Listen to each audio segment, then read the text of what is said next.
If anxiety is a call to action, then depression is the opposite. And physiologically, it's opposite.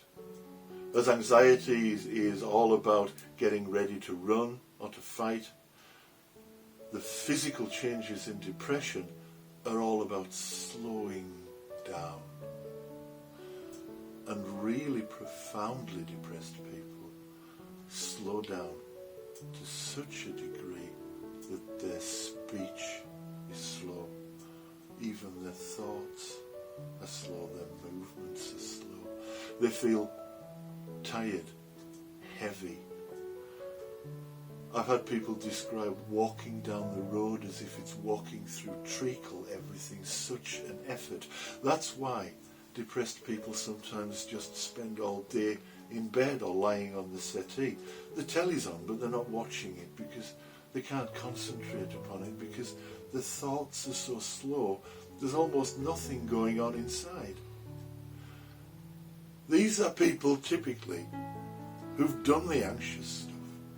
It may have lasted seconds, it may have lasted weeks, months, but at some point they decided that there was no point in trying to solve an insoluble problem. And if there's no point in trying, well, you just stop. People don't bang their heads against what they consider to be a brick wall forever. So they become lethargic, they become profoundly sad. Sometimes they start to have delusional ideas. So they may consider themselves to be worthless, or decide that everyone else is better off without them, and that they're just a nuisance to everyone. At that point they can become suicidal. There are a number of delusional ideas that people have as a result of giving up and becoming depressed. Now, that's not to say that all depressed people do nothing. I'm not saying that they've all given up on everything. But there is, in contrast to anxiety, there is a feel of giving up. It's different from the call to action of anxiety. And many of them simply do retire to bed. I know people who won't even get out of bed to go to the toilet. Fortunately, they don't stay like that for very long, because we work with them and we treat them. But the trick with depression is positive action. It's a behavioural thing. Get them moving, get them doing things. The more you do, the more you can do. But more than that, get them interested in something outside of themselves. The Chinese government produced some research a few years ago now, where they decided that internet usage was a depressant. That if you use the internet, you will become depressed, because that's what the internet does to you. But actually, I think they got the cat before the horse. Depressed people tend to isolate themselves.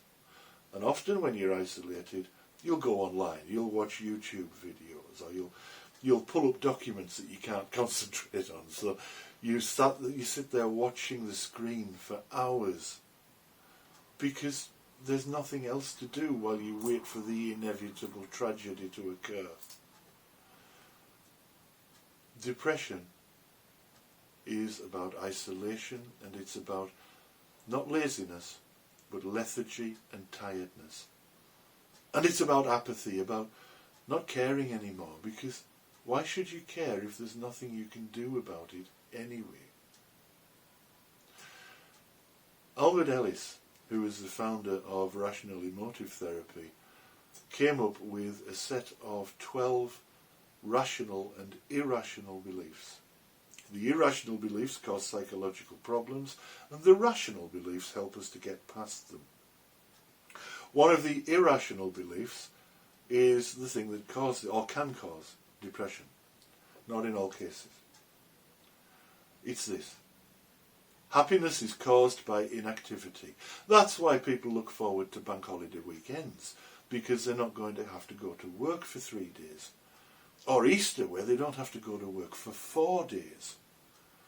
But it's funny, those people tend to be happier on the Thursday before Good Friday while they're at work and doing stuff than they are having spent 4 days watching bank holiday TV. And they'll come back to work on the Tuesday after bank holiday Monday, often feeling quite sad and down and glad to be back in many cases, because it gives them something to do. Inactivity does not cause happiness. Ellis's rational belief is humans are happiest when they're involved in some project or activity that they define as more important than themselves. Entertainment won't do it. Entertainment, by definition, can never be more important than the person being entertained. The purpose of entertainment is all about you. So it can't be more important than you are. And that's the key. So, as well as getting people active, get them involved in something that they can feel good about. That they can see themselves in a positive light because they did this for others, for their community, for a cause. That's the best way to beat depression. Get involved in something that will take you out of yourself, because depression is all about looking inwards.